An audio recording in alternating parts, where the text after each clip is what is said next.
Hi students, welcome to new class. ഇന്നത്തെ ക്ലാസ്സിൽ നമ്മൾ നെക്സ്റ്റ് ടോപ്പിക്കാണ് നോക്കുന്നത് റിഗ്രഷൻ അനാലിസിസ്.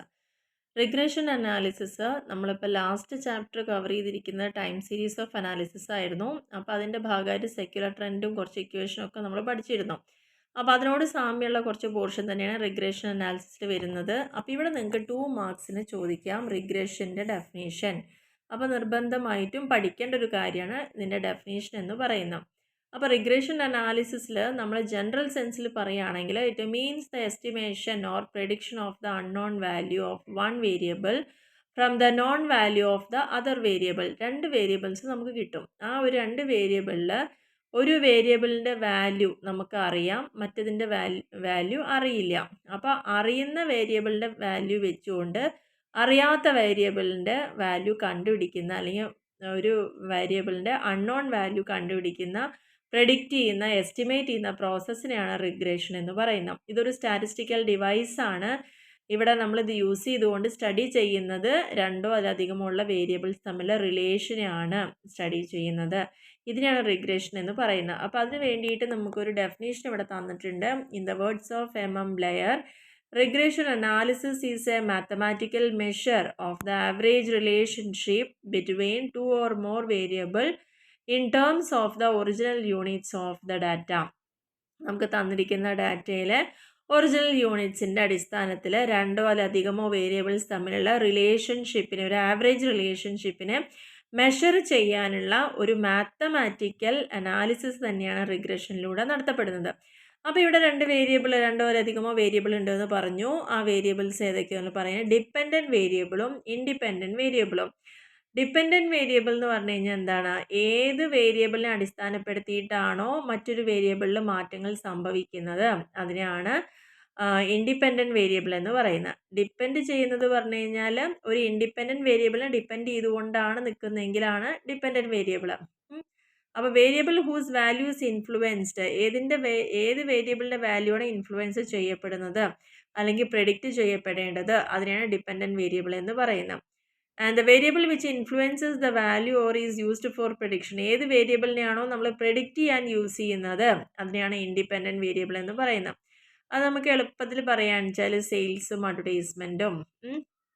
സെയിൽസ് എന്ന് പറയുന്നത് ഇൻഡിപെൻഡൻ്റ് ആണ് അല്ലേ? അപ്പോൾ ആ സെയിൽസ് നമുക്ക് കൂടണമെങ്കിൽ അതിന് ഏതിനെ അഡ്വർടൈസ്മെൻറ്റ് നല്ല രീതിയിൽ കൂടുകയാണെങ്കിൽ സെയിൽസ് അവിടെ കൂടും അല്ലേ? അപ്പോൾ അഡ്വർടൈസ്മെൻറ്റിനെ അടിസ്ഥാനപ്പെടുത്തിയിട്ടാണ് സെയിൽസിൻ്റെ ഏറ്റക്കുറച്ചിൽ നടക്കുന്നത് വിചാരിക്കുക. അപ്പോൾ അഡ്വർടൈസ്മെൻറ്റ് എന്ന് പറയുന്നത് ഇൻഡിപെൻഡൻറ്റും സെയിൽസ് അതിനെ ഡിപ്പെൻഡ് ചെയ്തിട്ടുമാണ് നിൽക്കുന്നത്. ഇതാണ് അതിൻ്റെ എക്സാമ്പിൾ പറയാനുള്ളത്. ഇനി അടുത്തത് സിമ്പിൾ ആൻഡ് മൾട്ടിപ്പിൾ റിഗ്രഷൻ. അതായത് നമ്മൾ പറഞ്ഞ വെറും 2 വേരിയബിൾസ് തമ്മിലുള്ള റിലേഷൻഷിപ്പിനെ കാണിക്കുകയാണെന്ന് വെച്ചാൽ അതിനെയാണ് സിമ്പിൾ റിഗ്രഷൻ എന്ന് പറയുന്നത്. നമുക്ക് ഒരുപാട് വേരിയബിൾസിൻ്റെ കാര്യം ഇവിടെ പറഞ്ഞല്ലോ. അപ്പോൾ അതിൽ 2 എണ്ണം പറയുമ്പോൾ സിമ്പിളും മൾട്ടിപ്പിളും ആണ്. അപ്പോൾ അതിൽ സിമ്പിളും മൾട്ടിപ്പിളും എന്ന് പറയുമ്പം പേര് തന്നെ അറിയാം, 2 വേരിയബിൾസിൻ്റെ റിലേഷൻഷിപ്പിനെ കുറിച്ചാണ് നമ്മൾ പഠിക്കുന്നതെങ്കിൽ അതിനെയാണ് സിമ്പിൾ റിഗ്രഷൻ എന്ന് പറയുന്നത്. മൾട്ടിപ്പിൾ റിഗ്രഷനിൽ പറഞ്ഞു കഴിഞ്ഞാൽ എന്താ, മോർ ദാൻ 2 വേരിയബിൾസ് ആയിരിക്കും ഉണ്ടായിരിക്കുക, 2-ലധികം വേരിയബിൾസ് ഉണ്ടായിരിക്കും. അവിടെ നമ്മൾ എന്ത് കണ്ടെത്താനാണ് ശ്രമിക്കുന്നത്? ആ 2 അതിലധികമോ ഇൻഡിപെൻഡൻറ്റ് വേരിയബിൾസും ഒരു ഡിപ്പെൻഡൻറ്റ് വേരിയബിളും തമ്മിലുള്ള ആ ഒരു റിലേഷൻഷിപ്പിനെ കണ്ടെത്താനാണ് നമ്മളവിടെ നോക്കുന്നത്. ഇനി ഇതിൽ നമുക്ക് നോക്കാനുള്ള കാര്യം എന്ന് പറഞ്ഞാൽ, അപ്പോൾ റിഗ്രഷൻ എന്താണെന്നുള്ള ഡെഫിനേഷൻ ഇക്വേഷനൊക്കെ ഒന്ന് പഠിച്ച് വയ്ക്കുക. മൾട്ടിപ്പിൾ റിഗ്രഷൻ, സിമ്പിൾ റിഗ്രഷൻ എന്താണെന്നുള്ളതൊക്കെ നോക്കുക. ഇനിയുള്ളത് ലീനിയറും നോൺ ലീനിയർ റിഗ്രഷൻ ഉണ്ട്. ലീനിയർ എന്ന് പറയുമ്പോൾ നമുക്ക് ഓൾറെഡി അറിയാം, അതിൻ്റെ വാല്യൂ പ്ലോട്ട് ചെയ്ത് കഴിഞ്ഞാൽ നമുക്കൊരു സ്ട്രെയിറ്റ് ലൈനാണ് കിട്ടുന്നതെങ്കിൽ അല്ലേ? അതിൻ്റെ ആ proportion of change in the variables. നമ്മൾ പറഞ്ഞു ഒരു വേരിയബിളിൽ എന്തെങ്കിലും മാറ്റം വരുത്തുമ്പം വേറൊരു വേരിയബിളിനും കൂടി ആ ചേഞ്ചസ് അഫക്റ്റ് ചെയ്യുമെന്ന് പറഞ്ഞു അല്ലേ? അങ്ങനെ വരുന്ന മാറ്റം ഒരു പ്രൊപ്പോർഷനേറ്റ് ലെവലിലാണ് വരുന്നതെങ്കിൽ അതിൻ്റെ ബേസിലാണ് ലീനിയർ ആണോ നോൺ ലീനിയർ ആണോ എന്ന് പറയുന്നത്. തന്നിരിക്കുന്ന ഒരു ബൈവേരിയറ്റ് ഡാറ്റ നമ്മളൊരു ഗ്രാഫിൽ പ്ലോട്ട് ചെയ്ത് കഴിഞ്ഞാൽ അതിൻ്റെ പോയിൻറ്റ്സ് നമുക്ക് കിട്ടും. അതൊരു സ്കാറ്റർ ഡയഗ്രം ഒക്കെ ആയിട്ട് മാറുകയാണ്, അല്ലെങ്കിൽ more or less concentrate around a curve called curve of regression. ഒരു കർവിൻ്റെ തൊട്ട് താഴെയോ മുകളിലോ അല്ലെങ്കിൽ അതൊരു ചിതറി കിടക്കുന്ന പോലെയൊക്കെ ആണെങ്കിൽ അതിനാണ് കർവ് ഓഫ് റിഗ്രഷൻ എന്ന് പറയുന്നത്. ഈ ഒരു കർവ് ഓഫ് റിഗ്രഷൻ എന്ന് പറയുന്നത് സ്ട്രെയിറ്റ് ലൈൻ ആയിരിക്കാം. അങ്ങനെയാണെങ്കിൽ അതിനെ പറയുന്നതാണ് ലീനിയർ റിഗ്രഷൻ എന്ന് പറയുന്നത്. ഇനി നമ്മൾ ലൈൻ ഓഫ് ബെസ്റ്റ് ഫിറ്റൊക്കെ നമ്മൾ ലാസ്റ്റ് ക്ലാസ്സിൽ പഠിച്ചതാണ്. മറ്റേ ചാപ്റ്ററിൽ ടൈം സീരീസ് അനാലിസിസിലൊക്കെ ഡീറ്റെയിൽ ആയിട്ട് പറയുന്നുണ്ട്. അപ്പോൾ ഇതിൽ നമ്മളൊരു ഗ്രാഫിൽ കിട്ടിയിരിക്കുന്ന പോയിന്റ്സ് എല്ലാം നമ്മൾ പ്ലോട്ട് ചെയ്ത് കഴിഞ്ഞാൽ അതിനെ കറക്റ്റായിട്ട് അതിലൊരു സ്ട്രെയിറ്റ് ലൈൻ നമുക്കവിടെ പ്രൊവൈഡ് ചെയ്യാൻ കഴിയുന്നുണ്ടെങ്കിൽ അതിനെ തന്നെയാണ് ലൈൻ ഓഫ് ബെസ്റ്റ് ഫിറ്റ് എന്ന് പറയുന്നത്. കാരണം ഈ ഒരു ലൈൻ എന്ന് പറയുന്നത് which is closer to the points of the scatter diagram. നമ്മൾ പോയിന്റുകൾ പ്ലോട്ട് ചെയ്തതിന് ശേഷം അതിൻ്റെ മിഡിലായിട്ട് ഇത് നമുക്ക് പോയിന്റ് ചെയ്യാൻ പറ്റുകയും അതിനോട് തൊട്ടടുത്ത് തന്നെയാണ് നമ്മൾ പോയിന്റ് ചെയ്തിരിക്കുന്ന കാര്യങ്ങളൊക്കെ വരികയും ചെയ്തിട്ടുണ്ടെങ്കിൽ അതിനെ തന്നെ റിഗ്രഷൻ ലൈൻ എന്ന് പറയുന്നത്, ലൈൻ ഓഫ് ബെസ്റ്റ് ഫിറ്റ് എന്ന് പറയുന്നതൊക്കെ ഈ ഒരു ഇതിൻ്റെ ബേസിലാണ്. ഒരു സ്ട്രെയിറ്റ് ലൈൻ കൊടുത്താൽ നമ്മൾ അടയാളപ്പെടുത്തിയിരിക്കുന്ന എല്ലാം ആ ലൈനോട് തൊട്ടടുത്തായിരിക്കണം നിൽക്കേണ്ടത്. ഇനി ഇതിൽ നമുക്ക് പറയുന്നത് റിഗ്രഷൻ ലൈൻസ് വരയ്ക്കാൻ 2 മെത്തേഡുകളുണ്ട്. ഒന്ന് ഫ്രീ ഹാൻഡ് കർവ് മെത്തേഡും പിന്നെ ദ മെത്തേഡ് ഓഫ് ലീസ്റ്റ് സ്ക്വയേഴ്സും. ഫ്രീ ഹാൻഡ് കർവ് മെത്തേഡൊക്കെ നമ്മൾ ഡിസ്കസ് ചെയ്തിട്ടുണ്ട് ലാസ്റ്റ് ചാപ്റ്ററിൽ. കാരണം ഫ്രീ ഹാൻഡ് കർവ് മെത്തേഡ് പറഞ്ഞാൽ വളരെ ഈസിയാണ് റിഗ്രഷൻ ലൈൻ കിട്ടാൻ വേണ്ടിയിട്ട്. അതിന് വേണ്ടിയിട്ട് നമ്മൾ കിട്ടുന്ന ഡാറ്റ പോയിന്റുകളൊക്കെ നമ്മൾ ഗ്രാഫ് പേപ്പറിൽ ആദ്യം പ്ലോട്ട് ചെയ്യും. എന്നിട്ട് അതിന് ശേഷം ഒരു വേവിലേക്ക് കർവ് ആയിരിക്കും അവിടെ കിട്ടുക. താഴേക്കും മുകളിലൊക്കെ ഏറ്റ് വരുന്ന പോലെ ഒരു കർവ് ആയിരിക്കും നമ്മളത് കൂട്ടി യോജിപ്പിച്ച് കഴിഞ്ഞാൽ കിട്ടുന്നത്. പക്ഷേ അത് നോക്കുമ്പോൾ തന്നെ ഒരു ജനറൽ ടെൻഡൻസി നമുക്ക് അവിടെ അറിയാൻ പറ്റും. അപ്പോൾ ഇൻഡിപെൻഡൻറ്റ് വേരിയബിൾ എപ്പോഴും ഹൊറിസോണ്ടൽ ആക്സിസിലായിരിക്കും ഉണ്ടായിരിക്കുക. ഡിപെൻഡൻറ്റ് വേരിയബിൾ എപ്പോഴും കൊടുക്കുക വെർട്ടിക്കൽ ആക്സിസിലായിരിക്കും. അതിനുശേഷം നമ്മൾ പ്ലോട്ട് ചെയ്ത പോയിന്റ്സിനെയൊക്കെ നമ്മൾ കൈ വെച്ച് തന്നെ കണക്ട് ചെയ്ത് വരയ്ക്കുക. ഒരു free hand smooth free hand line അവിടെ കൊടുക്കുക. അപ്പോൾ നമുക്ക് അതിൻ്റെ ഒരു ടെൻഡൻസി അറിയാൻ പറ്റും. And line is fitted merely by inspection. നമുക്ക് കൃത്യമായിട്ട് അത് കണ്ടു കഴിഞ്ഞാൽ തന്നെ എവിടെയാണ് ആ ലൈന് ഫിറ്റ് ചെയ്യേണ്ടത് നമുക്ക് കാണുമ്പോൾ തന്നെ മനസ്സിലാവും. അതിന് പ്രത്യേകിച്ചൊരു ഫോർമുലയോ സ്റ്റാറ്റിസ്റ്റിക്കൽ ക്രൈറ്റീരിയനോ ഒന്നും അവിടെ വരുന്നില്ല. പക്ഷെ നല്ല ശ്രദ്ധാപൂർവം വേണം ആ ലൈൻ വരച്ചെടുക്കാൻ വേണ്ടിയിട്ട്. കാരണം ആ ലൈൻ വരയ്ക്കുന്ന സമയത്ത് ആ കേർവിൻ്റെ തൊട്ട് മുകളിലും താഴെയിട്ടൊക്കെ ഏകദേശം അതിനോട് ഈക്വലൊക്കെ ആയിട്ട് വേണം ആ പോയിന്റുകളൊക്കെ വരാൻ വേണ്ടിയിട്ട്. അങ്ങനെ ഉൾപ്പെടുന്ന രീതിയിൽ വേണം ഒരു സ്ട്രെയിറ്റ് ലൈൻ അവിടെ കൊടുക്കാൻ വേണ്ടിയിട്ട്. ഇതിനെയാണ് regression line, line of best fit എന്നൊക്കെ പറയുന്നത്. ജസ്റ്റ് ഇതിൻ്റെ ഒരു ചിത്രം നമുക്കിവിടെ കാണിച്ചു തരാം. നമ്മൾ ഡീറ്റെയിൽ ആയിട്ട് ക്ലാസ് ഇവിടെ കൊടുത്തതാണ് ഓൾറെഡി. അപ്പോൾ 2 പോയിന്റുകൾ വേരിയബിൾ ഇവിടെ എടുക്കുന്നുണ്ട്. പ്രൈസും സപ്ലൈയും ഒക്കെയാണ്. 5 രൂപ വരുന്ന സമയത്ത് സപ്ലൈ 60,000 റുപ്പീസിലേക്ക് വരുന്നത്. അങ്ങനെ ആ ഒരു റേഞ്ചിലാണ് കാണിച്ചിരിക്കുന്നത്. അപ്പോൾ നമ്മൾ പ്രൈസ് എന്ന് പറയുന്നത് ഏറ്റവും താഴെ ഹൊറിസോണ്ടലിലാണ് നമ്മൾ കൊടുത്തത്. കാരണം അതാണ് ഇൻഡിപെൻഡൻറ്റ് വേരിയബിൾ എന്ന് പറയുന്നത്. പ്രൈസ് കൂടുന്നതിനനുസരിച്ചല്ലേ സപ്ലൈ കൂടുന്നത്. അപ്പോൾ സപ്ലൈ ഡിപ്പെൻഡ് ചെയ്ത് നിൽക്കുകയാണ് പ്രൈസിന്. അതെല്ലാം വെർട്ടിക്കൽ ആക്സിസിലും കൊടുത്തു. കാരണം 60 മുതൽ 95 വരെ വരുന്ന സ്ഥിതിക്ക് നമ്മളവിടെ എന്ത് ചെയ്തു, 50, 60, 70 എന്നുള്ള ഇതിൽ കാണിച്ചു. ഇനി ആ പോയിന്റുകൾ പ്ലോട്ട് ചെയ്തിരിക്കണം. 5ൻ്റെ നേരെ 60 ആണ് കാണിച്ചിരിക്കുന്നത്. അപ്പോൾ 5ന് നേരെ നമ്മൾ 60 ഇവിടെ പ്ലോട്ട് ചെയ്തിട്ടുണ്ട്. ഈ പോയിന്റ് അവിടെ പ്ലോട്ട് ചെയ്തു. ഇനി 10ന് നേരെ വന്നത് 72 ആണ്. അപ്പോൾ 10ൻ്റെ നേരെ വരുന്ന 72 എന്ന് പറഞ്ഞപ്പോൾ 7ഉം 70യും അതിൻ്റെ മുകളിൽ 2ഉം. അടുത്തത് 75 ആണ്. അപ്പോൾ കുറച്ചും കൂടി നമ്മൾ 15ൻ്റെ നേരെ എടുത്തിട്ട് 75, കാരണം ഇതിൻ്റെ ഒരു മിഡിലായിട്ടല്ലേ കാണിക്കേണ്ടത്. അതിനുശേഷം 65 വന്നു. 65 എന്ന് പറയുമ്പം ഇതിൻ്റെ ബിറ്റ്വീനിലായിട്ട് വരും. അപ്പോൾ ഇവിടെ 65. അങ്ങനെ കിട്ടിയ വാല്യൂസ് 80, അതേപോലെ 85, 95. ഇങ്ങനെയാണ് ആദ്യം നമുക്ക് പോയിന്റ് പ്ലോട്ട് ചെയ്ത് അതിനെ കൈവച്ച് നമ്മളൊന്ന് കൂട്ടി യോജിപ്പിച്ച് കിട്ടുന്ന ഒരു ലൈനാണിത്. അപ്പോൾ അതൊരു സ്മൂത്തായിട്ട് കേർവായിട്ട് വരും മുകളിലേക്കും താഴേക്കും ആയിട്ട്. അപ്പോൾ ഇത് ഉൾക്കൊള്ളുന്ന രീതിയിൽ ഏകദേശം ഇതിനോട് അടുത്ത് നിൽക്കുന്ന രീതിയിൽ വേണം ഈ ഒരു ലൈൻ ഇവിടെ വരയ്ക്കാൻ. അപ്പോൾ പരമാവധി ആ ഒരു ലൈനോട് തൊട്ട് താഴെയും മുകളിലായിട്ട് വരുന്ന പോലെ വരയ്ക്കുന്നത്. ഇതാണ് റിഗ്രഷൻ ലൈൻ എന്ന് പറയുന്നത്. രണ്ടാമത്തെ മെത്തേഡാണ് മെത്തേഡ് ഓഫ് ലീസ്റ്റ് സ്ക്വയർ അല്ലെങ്കിൽ കർവ് ഫിറ്റിംഗ് എന്ന് പറയുന്നത്. ഇതിൽ നമുക്ക് കുറച്ച് ഇക്വേഷൻസ് ഒക്കെ പഠിക്കാനുണ്ട്.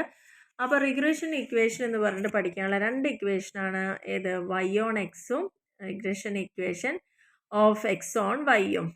അപ്പോൾ അതിൽ ആദ്യം നമുക്ക് y ഓൺ എക്സ് ആണ് നോക്കുന്നത്. y ഓൺ എക്സ് എന്ന് പറയുമ്പം ഇവിടെ ഈ ഒരു ഇക്വേഷൻ പഠിച്ചാൽ മതി. അതായത് y മൈനസ്, ഇതാണ് അതിൻ്റെ ഇക്വേഷൻ എന്ന് പറയുന്നത്. y ഓൺ എക്സ് ഇതിങ്ങനെ പഠിക്കാം. Regression coefficient of y on X equal to എന്താ പറയുക, y minus y bar equal to byx into X minus X bar. ഈ ഇക്വേഷൻ പഠിക്കാൻ വളരെ എളുപ്പമാണ്. എങ്ങനെയാണ് പഠിക്കേണ്ടത്, നിങ്ങളോട് ചോദിച്ചിരിക്കുന്നത് y ഓൺ എക്സ് ആണ്. അപ്പോൾ y ഓൺ എക്സ് പറഞ്ഞാൽ ഇവിടെ ആദ്യം y അല്ലേ വരുന്നത്. അപ്പോൾ നമുക്ക് എന്താ കണ്ടത്, y മൈനസ് y ബാർ കാണാം. ഇനി ഇവിടെ ഈക്വൽ ടു കൊടുത്തിട്ട് y ആദ്യം വന്നുകൊണ്ട് yx ആണ് ആദ്യം വരിക. ഇനി ബ്രാക്കറ്റിൽ വരുന്ന എക്സ് മൈനസ് എക്സ് ബാർ. അപ്പോൾ തിരിച്ച് എക്സ് ഓൺ വൈ കാണുമ്പോൾ ഇതിൻ്റെ നേരെ ഓപ്പോസിറ്റ് പഠിച്ചാൽ മതി. അപ്പോൾ ഒരു ഇക്വേഷൻ നന്നായിട്ട് മനസ്സിലാക്കി പഠിക്കുക. വൈ ഓൺ എക്സ് എടുക്കുമ്പം ആദ്യം നമുക്ക് എന്ത് കാണണം? Y minus Y bar equal to B Y X into X minus X bar.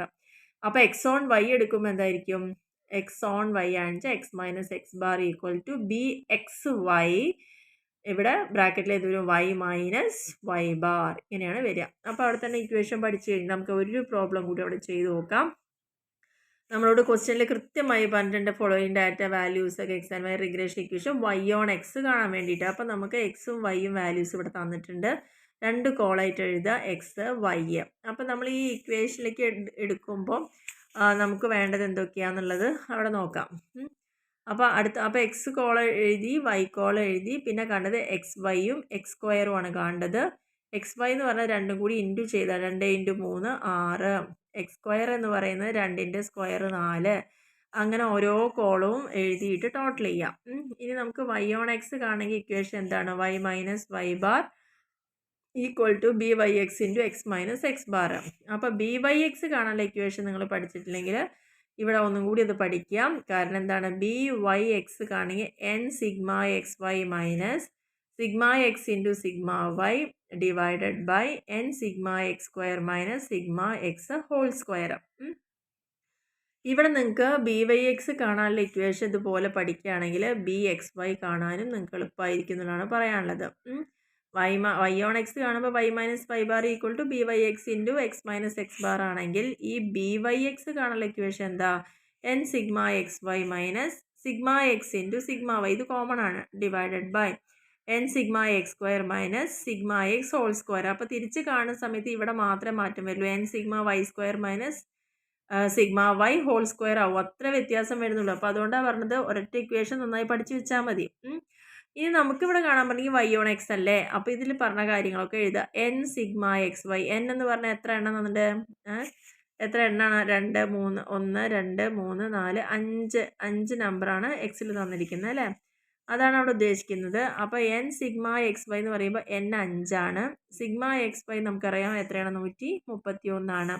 അപ്പോൾ 5 × 131 മൈനസ് ഇതിലങ്ങനെ നമ്മൾ അപ്ലൈ ചെയ്ത minus sigma x into sigma y, ഇതാണ് സിഗ്മ എക്സ്, ഇതാണ് സിഗ്മ വൈ. അപ്പോൾ 20 × 29 divided by n sigma x square, n എന്ന് പറയുന്നത് 5 ആണെന്നറിയാം. Sigma x square എത്രയാണ്?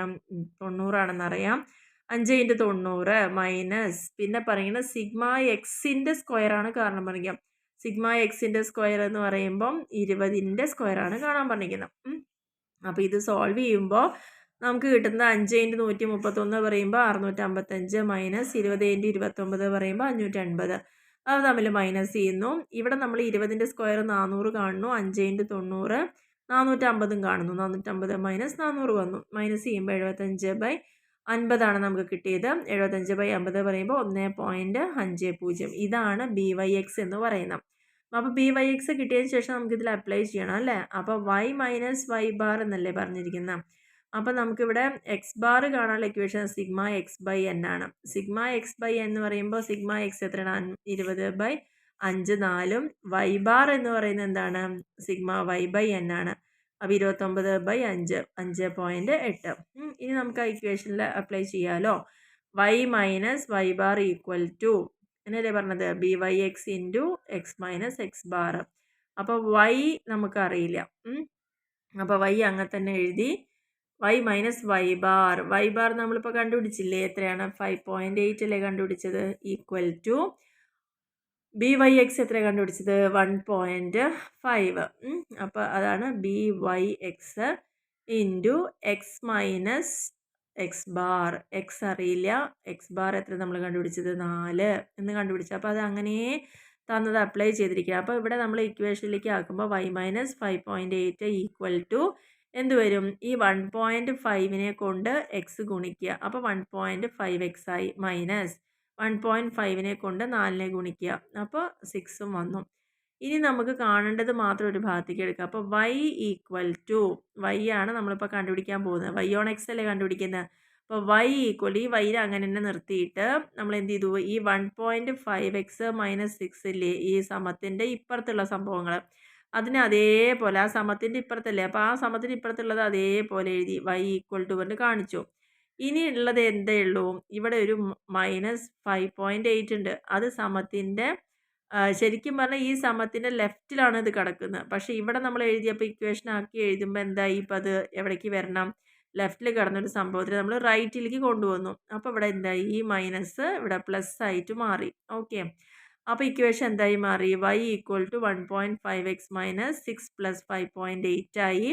അങ്ങനെയാണെങ്കിൽ എന്തായി മാറി, ഈ 6ഉം 5.8 എന്ന് പറഞ്ഞാൽ അവ തമ്മിൽ മൈനസ് ചെയ്യുമ്പോൾ എത്രയാണ് വരിക, -0.2 ആണ് വരിക. അപ്പോൾ 1.5x - 0.2 എന്ന് വൈയുടെ വാല്യൂ നമുക്ക് അവിടെ കിട്ടി. ഇങ്ങനെയാണ് y/x കാണുന്നത്. ഓക്കെ, അപ്പോൾ ഇതിൽ നമ്മൾ ഒരു പ്രോബ്ലം ചെയ്തിട്ടുണ്ട്. ഇനി നമുക്ക് ഒരു പ്രോബ്ലം കൂടി വേണമെങ്കിൽ നോക്കാം. നമ്മളിവിടെ ചെയ്തിരിക്കുന്നത് നേരത്തെ പറഞ്ഞ ഇക്വേഷൻ്റെ പോലെ തന്നെയാണ്. നമ്മൾ x/y കാണാനുള്ള ഇക്വേഷനാണ്. x/y കാണുമ്പോൾ നമ്മൾ ഒരു ഇക്വേഷൻ പഠിച്ചാൽ എളുപ്പം തന്നെ, ഞാൻ പറഞ്ഞു, അതേപോലെ തന്നെയാണ് അവിടെ കാണേണ്ടത്. അപ്പോൾ ഇവിടെ x - x bar = എന്ത് വരും, bxy × y - y bar. Okay, അങ്ങനെയാണെങ്കിൽ നമുക്കിവിടെ ക്വസ്റ്റ്യൻ നോക്കൂ. ഇവിടെ ചെയ്യാൻ പോകുന്നത് x/y ആണ്. നമ്മൾ അവിടെ ചെയ്തത് y/x ആണ്, ഇവിടെ x/y ആണ്. ആ ഇക്വേഷന് നേരെ തിരിച്ചിട്ട് വലിയ വ്യത്യാസമൊന്നുമില്ല. x/y വരുമ്പോൾ ഫസ്റ്റ് ഏത് വരും, x വരും. x - x bar എന്ന് വന്നു. ഇവിടെ x വന്നു, bxy വന്നു. ഇവിടെ y - y bar. അപ്പോൾ എക്സും വൈയും നമുക്ക് കിട്ടി. xy കാണണം, y² കാണണം. അവിടെ നമ്മൾ x² കണ്ടു, ഇവിടെ y² കാണണം. ഓക്കെ, അപ്പോൾ നമ്മൾ ഈ കോളം എല്ലാം എഴുതി അതിൻ്റെ ടോട്ടലൊക്കെ കണ്ടു. xy പറയുമ്പോൾ x × y ആണ്, 5 × 40 20 ആണ്. y² പറയുമ്പോൾ 4ൻ്റെ സ്ക്വയർ 16. അങ്ങനെയാണ് ഓരോ ഇതും കണ്ടത്. ഇനി ഇക്വേഷനിൽ അപ്ലൈ ചെയ്യുമ്പം x/y എന്ന് പറയുമ്പോൾ x - x bar അല്ലേ, അവിടെ bxy ആണ് നമുക്ക് ആദ്യം കണ്ടുപിടിക്കേണ്ട സാധനം. bxy കാണുമ്പോൾ നമ്മുടെ ഇക്വേഷൻ എന്താണ്, n∑xy - σx × σy. ഇതെല്ലാം കോമൺ ആണ് കേട്ടോ, താഴെ മാത്രമേ വ്യത്യാസം വരുന്നുള്ളൂ. ഇവിടെ നമുക്ക് നോക്കിയാൽ ഈ ബി കഴിഞ്ഞിട്ട് xy, അപ്പോൾ ആ വൈൻ്റെയാണ് ഇവിടെ കൊടുക്കേണ്ടതെന്ന് ഓർക്കുക. ഇവിടെ ലാസ്റ്റ് x ആണ് വരുന്നതെങ്കിൽ ഇവിടെ x-ൻ്റെ ആണ് കൊടുക്കേണ്ടത്. മുകളിലൊക്കെ സെയിം തന്നെയാണ്, n∑y² - σy². അങ്ങനെയാണെങ്കിൽ ഇവിടെ 5 എണ്ണ തന്നിരിക്കുന്നത്. 5 × σxy 114 മൈനസ് σx എത്ര, 231. σx 23 ആണ് കേട്ടോ, ഇത് മിസ്റ്റേക്ക് ആണ്. 23 × σy എത്ര, 20 ഡിവൈഡഡ് ബൈ n∑y². 5 × σy² എത്രയാണ്, 110 മൈനസ് σy² 20ൻ്റെ സ്ക്വയർ. അപ്പോൾ 570 മൈനസ് 23 × 20 ആണ്. ഒന്നില്ല, ഇവിടെ തെറ്റാണത്. അപ്പോൾ 460. അപ്പം മൈനസ് ചെയ്യുമ്പോൾ 110, താഴെ മൈനസ് ചെയ്യുമ്പോൾ 150. അത് ഡിവൈഡ് ചെയ്യുമ്പോൾ 0.73 എന്ന് കിട്ടി. അപ്പോൾ bxyയുടെ വാല്യൂ കിട്ടി. ഇനി നമുക്ക് x ബാറും y ബാറും ഒക്കെയാണ് കാണേണ്ടത്. x ബാർ പറഞ്ഞാൽ എന്താണ്, σx/n ആണ്. അപ്പോൾ 23/5 ആണ്. അപ്പോൾ നമുക്ക് 4.6 കിട്ടി. y ബാർ എന്ന് പറയുന്നത് 20/5 ആണ്. അപ്പോൾ 4 എന്നും കിട്ടിയിട്ടുണ്ട്. ഇനി നമ്മൾ ആ ഇക്വേഷനിൽ കൊടുക്കണം, x/y എന്ന് പറയുന്ന ഇക്വേഷനിൽ കൊടുക്കുമ്പോൾ എന്താ, x - x bar. x - x bar എത്രയാണ്, 4 അല്ല, x - x bar എന്ന് പറയുന്നത് x - 4.6 അല്ല, x bar എന്ന് പറയുന്നത് 4.6 = 73 × y - y bar. byx കിട്ടിയത് നമുക്ക് bxy കിട്ടിയത് 0.73 ആണ് y - y bar. y - y bar എന്ന് പറയുന്നത് 4 ആണ്. ഇനി നമുക്ക് അപ്പോൾ ഇക്വേഷനിൽ ഇവിടെ കാണേണ്ടത് എന്താ, x/y അല്ലേ. അപ്പോൾ x ആണ് കണ്ടുപിടിക്കേണ്ടത്. x കണ്ടുപിടിക്കണമെങ്കിൽ എന്ത് ചെയ്താൽ മതി, ഈ 0.73 മൈനസ് 2.92 പ്ലസ് 4.6. ഈ ഇക്വേഷൻ നമ്മൾ നേരത്തെ ചെയ്ത പോലെ തന്നെ 0.73y - 73യും ഈ 4ഉം കൂടി ഇൻറ്റു ചെയ്യുമ്പോൾ 2.92 കിട്ടും. പിന്നെ ഈ ഒരു 4.6നെ ഇങ്ങോട്ട് സമത്തിൻ്റെ ഇപ്പുറത്തേക്ക് കൊണ്ടുവരുമ്പോൾ അത് പ്ലസ് 4.6 ആവും. അപ്പോൾ ഇവിടെ നമുക്ക് ഡിജിറ്റ് ഉള്ളത് ഇത് രണ്ടും മാത്രമാണ് അല്ലേ. അപ്പോൾ ഇവിടെ വൈയും കൂടി ഉണ്ട് കേട്ടോ, പോയിൻ്റ്. കാരണം ഈ 73നെ 2 കൊണ്ടും ഗുണിക്കണം, കാരണം y കൊണ്ടും ഗുണിക്കണം 4 കൊണ്ടും ഗുണിക്കണം. അപ്പോൾ 0.73y മൈനസ് ആണ് മൈനസ് 2.92 വരുന്നത്, ഇവ തമ്മിൽ ഇൻറ്റു ചെയ്യുമ്പോൾ. ഓക്കെ, അപ്പോൾ നമുക്ക് x = 0.73y പ്ലസ് എന്ന് വരാൻ കാരണം എന്താ വെച്ചാൽ ഇവിടെ ഈ രണ്ട് സംഖ്യയിൽ വലുത് 4.6 2.92 ചെറുതാണ്. അപ്പോൾ ഇവ തമ്മിലുള്ള വ്യത്യാസം എത്ര 1.68 ആണ് വ്യത്യാസം എന്ന് പറയുന്നത്. എന്നിട്ട് വലുതിൻ്റെ ചിഹ്നം ഇടുക പറയുമ്പോൾ വലുത് ഏതാ 4.6 ആണ്. അപ്പോൾ ഇതിൻ്റെ ചിഹ്നം പ്ലസ് ആയതുകൊണ്ടാണ് ഇവിടെ പ്ലസ് വന്നത്. അപ്പോൾ ഇങ്ങനെയാണ് എക്സിൻ്റെ വാല്യൂ ഇവിടെ കാണുന്നത്. അപ്പോൾ ഇത് ജസ്റ്റ് ഈ ഒരു ഇക്വേഷൻ നമ്മളിപ്പോൾ ഇത് നോക്കി പഠിച്ചാൽ മതി. കാരണം y ഓൺ എക്സ് എന്ന് പറയുന്നത് y minus Y bar equal to B Y X into X minus X bar ആണ്. Regression equation X on Y എന്ന് പറയുമ്പോൾ X minus X bar equal to B X Y into Y minus Y bar. ഇനി B Y X ആണ് കാണണമെങ്കിൽ ഇവിടെ ഓർക്കുക B Y X ആണ് ഈ ലാസ്റ്റ് വരുന്നതല്ലേ ഇവിടെ താഴെ വരിക ഞാൻ പറഞ്ഞത്. അപ്പോൾ n sigma x square minus sigma x whole square. B X y ആണെങ്കിൽ ലാസ്റ്റ് വരുന്നത് പറയുമ്പോൾ n sigma y square minus sigma y whole square ആണ്. ഈ ബി വൈ എക്സിനെയും ബി എക്സ് വൈനെയാണ് എന്ത് പറയുന്നത് റിഗ്രഷൻ കോഎഫിഷ്യൻ്റ് എന്ന് പറയുന്നത്. For a given value of x to estimate the value of y, we use regression equation y on x. നമുക്ക് എക്സിൻ്റെ വാല്യൂ തന്നിട്ടുണ്ടെങ്കിൽ നമുക്ക് അത് വെച്ചിട്ട് എന്ത് ചെയ്യാം വൈയുടെ വാല്യൂ എസ്റ്റിമേറ്റ് ചെയ്യാം. വൈയുടെ വാല്യൂ ആണ് എസ്റ്റിമേറ്റ് ചെയ്യുന്നതെങ്കിൽ നമ്മൾ കാണുന്ന ഇക്വേഷനാണ് y on x. കാരണം y on x എന്ന് പറഞ്ഞാൽ എന്താണ് എക്സിൻ്റെ വാല്യൂവിനെ ബേസ് ചെയ്തിട്ടാണ് y കാണുന്നത്. അതുകൊണ്ട് y എവിടെയാണുള്ളത് ഓൺ എക്സ്, എക്സിൻ്റെ മുകളിലാണ് നമ്മൾ y കാണുന്നത് അല്ലേ. അപ്പോൾ ഈ ഇക്വേഷനാണ് അവിടെ വെക്കേണ്ടത്. ഇനി തിരിച്ച് estimate the value of X for a given value of Y. വൈൻ്റെ വാല്യൂ ആണ് തന്നിരിക്കുന്നത്, അത് വെച്ചിട്ട് എക്സിൻ്റെ വാല്യൂ ആണ് കാണുമ്പോൾ അവിടെ എന്തായി എക്സ് ഓൺ വൈ എന്നായിരിക്കും. അവിടെ നമ്മൾ ആ ഇക്വേഷനാണ് ഉപയോഗിക്കുക. അപ്പോൾ ഏതിൻ്റെ വാല്യൂ ആണ് തന്നിരിക്കുന്നത് അതിനെ വെച്ചുകൊണ്ട് ഏത് വാല്യൂ ആണ് നമ്മൾ കാണുന്നത് വെച്ചാൽ അതിൻ്റെ ബേസിലാണ് വൈ ഓൺ എക്സ് ആണോ എക്സ് ഓൺ വൈ ആണോ എന്നൊക്കെ നമ്മൾ തീരുമാനിക്കുന്നത്. അപ്പോൾ ഇത്രയാണ് ഇന്നത്തെ ഒരു ക്ലാസ്സിൽ നമ്മൾ ഡിസ്കസ് ചെയ്തത്. ഇവിടെ പഠിക്കേണ്ട പ്രധാനപ്പെട്ട പോയിന്റ് എന്താണ് റിഗ്രഷൻ ഒരു ഡെഫിനേഷൻ പഠിച്ചോളുക. Simple regression, multiple regression, linear, non linear, അതുപോലെ തന്നെ free hand curve method of least squares, പിന്നെ അതായത് ലൈൻ ഓഫ് ബെസ്റ്റ് ഫിറ്റ് ഒക്കെ നമ്മൾ പഠിച്ചു കഴിഞ്ഞാൽ കർവ് ഫിറ്റ് ചെയ്യാൻ വേണ്ടിയിട്ട് 2 ഇക്വേഷൻ പഠിച്ചു, എക്സ് ഓൺ വൈയും വൈ ഓൺ എക്സും. അത്രയും കാര്യങ്ങളാണ് അതിൻ്റെ 2 പ്രോബ്ലംസ് ഇവിടെ ചെയ്തിട്ടുണ്ട്. അപ്പോൾ ഈ പറഞ്ഞ കാര്യങ്ങളൊക്കെ എല്ലാവർക്കും ക്ലിയർ ആയെന്ന് വിചാരിക്കുന്നു. ഓക്കെ, നെക്സ്റ്റ് വീഡിയോ നമുക്ക് ബാക്കി കാര്യങ്ങൾ ഡിസ്കസ് ചെയ്യാം. അപ്പോൾ ഇപ്പോഴും ഞാൻ പറയുന്നത് നമ്മുടെ വീഡിയോസ് ഇപ്പോഴും പലരും സബ്സ്ക്രൈബ് ചെയ്യാതെ തന്നെയാണ് കണ്ടുകൊണ്ടിരിക്കുന്നത്. അപ്പോൾ ദയവ് ചെയ്തിട്ട് നിങ്ങളതൊന്ന് സബ്സ്ക്രൈബ് ചെയ്ത് ആ ബെൽ ബട്ടണൊക്കെ ഒന്ന് പ്രസ് ചെയ്ത് വെക്കുകയാണെന്ന് വെച്ചാൽ ഞാനിടുന്ന വീഡിയോ നിങ്ങൾക്ക് ആ സമയത്ത് തന്നെ നിങ്ങൾക്ക് കിട്ടും, പെട്ടെന്ന് തന്നെ കിട്ടും. അപ്പോൾ നിങ്ങൾക്ക് വേഗം തന്നെ അത് കണ്ട് പഠിക്കാനൊക്കെ എളുപ്പമായിരിക്കും. അതേപോലെ തന്നെ വീഡിയോ നിങ്ങൾക്ക് ഉപകാരപ്രദമാണെന്ന് തോന്നിക്കഴിഞ്ഞാൽ ഒന്ന് ലൈക്ക് ചെയ്യാൻ മറക്കരുത്. കാരണം നിങ്ങളുടെ ലൈക്കും ഷെയറും കമൻറ്റുകളൊക്കെ തന്നെയാണ് നമ്മളെ ഓരോ ദിവസവും വീഡിയോസ് ചെയ്യാൻ പ്രേരിപ്പിക്കുന്ന ഒരു ഘടകം എന്ന് പറയുന്നത്. അപ്പോൾ തീർച്ചയായിട്ടും നിങ്ങൾക്ക് അത് ചെയ്യാൻ കിട്ടാതിരിക്കുന്ന ഒരു സമയമാണെങ്കിൽ അതിൽ എന്താണ് നമ്മൾ ആ സമയത്ത് ഈ ഒരു വീഡിയോ നിങ്ങൾക്ക് ഹെൽപ്പായി മാറുകയാണെങ്കിൽ നിങ്ങളെപ്പോലുള്ള ഒരുപാട് കൂട്ടുകാരുണ്ടാവും. അപ്പോൾ അവർക്കൊക്കെ ഒന്ന് ഷെയർ ചെയ്ത് കൊടുത്താൽ അവർക്കും ഈസി ആയിട്ട് പഠിക്കാമല്ലോ. അപ്പോൾ തീർച്ചയായിട്ടും നിങ്ങൾ വീഡിയോ ഇഷ്ടപ്പെടുകയാണെങ്കിൽ കമൻറ്റ് ചെയ്യാനും ലൈക്ക് ചെയ്യാനൊന്നും മറക്കരുത്. മാക്സിമം നിങ്ങളുടെ ഫ്രണ്ട്സിലേക്കൊക്കെ ഒന്ന് ഷെയർ ചെയ്ത് കൊടുക്കുക. അതേപോലെ തന്നെ സബ്സ്ക്രൈബ് ചെയ്യാതെ നിങ്ങൾ കാണുന്നുണ്ടെങ്കിൽ ദയവ് ഇത് സബ്സ്ക്രൈബ് ചെയ്യുക. കാരണം ഈ പറഞ്ഞ കാര്യങ്ങളിലൂടെ മാത്രമാണ് നമ്മളിപ്പോൾ ഇൻട്രാക്ട് ചെയ്തുകൊണ്ടിരിക്കുന്നത്. ഓരോ ദിവസവും നിങ്ങൾക്ക് വേണ്ട രീതിയിൽ നമ്മൾ ഇതെല്ലാം പ്രിപ്പയർ ചെയ്ത് പറഞ്ഞു തരുന്നതും അല്ലെങ്കിൽ ഞാൻ എടുക്കുന്ന ക്ലാസ്സൊക്കെ നിങ്ങൾക്ക് ഹെൽപ്ഫുൾ ആണെന്ന് അറിയുന്നതൊക്കെ നമ്മൾ ഇതിലൂടെ മാത്രമാണ് ഇപ്പോൾ നമുക്ക് സാധിക്കുള്ളൂ അല്ലേ. അപ്പോൾ തീർച്ചയായിട്ടും അതിനൊരു പിശുക്കും കാണിക്കേണ്ട ആവശ്യമില്ല. ഇഷ്ടപ്പെടുകയാണെങ്കിൽ ലൈക്ക് ചെയ്യാൻ എന്തത്ര ബുദ്ധിമുട്ട്, അത് വാക്കുകളിലൂടെ തന്നെ നിങ്ങൾക്ക് പ്രകടിപ്പിക്കണമെങ്കിൽ അത് നല്ല രീതിയിൽ കമൻറ്റായിട്ട് നമ്മളെ അറിയിക്കാം. അതെല്ലാം നമുക്ക് തരുന്ന ഒരു ഊർജ്ജം എന്ന് പറയുന്നത് വളരെ ചെറിയ ഒരു ഊർജ്ജമൊന്നുമല്ല. അപ്പോൾ അതുകൊണ്ട് തന്നെയാണ് നമുക്ക് കിട്ടുന്ന ഒരു എനർജി എല്ലാവരിലും സ്പ്രെഡാക്കാൻ നമുക്ക് സാധിക്കുന്നതും. ഓക്കെ, അപ്പം വീഡിയോ ഒക്കെ മുഴുവനായിട്ട് കാണുക, വർക്കൗട്ട് ചെയ്യുക. പിന്നെ നമ്മുടെ ടെക്സ്റ്റിലൊക്കെ കുറച്ച് മിസ്റ്റേക്കുകളുണ്ട്. ടെക്സ്റ്റിൽ ചില ഇപ്പോൾ നേരത്തെ കാണിച്ച പോലെ തന്നെ മിസ്റ്റേക്കുകളുണ്ട്. അപ്പോൾ നിങ്ങൾ ഒപ്പം തന്നെ കാൽക്കുലേറ്റർ വെച്ചിട്ട് ഇൻറ്റു ചെയ്തിട്ട് തന്നെ അത് ഒപ്പം ചെയ്ത് പഠിക്കാം. ഓക്കെ, അപ്പോഴാണ് നമുക്കത് കൂടുതലായിട്ട് മനസ്സിലാവുക.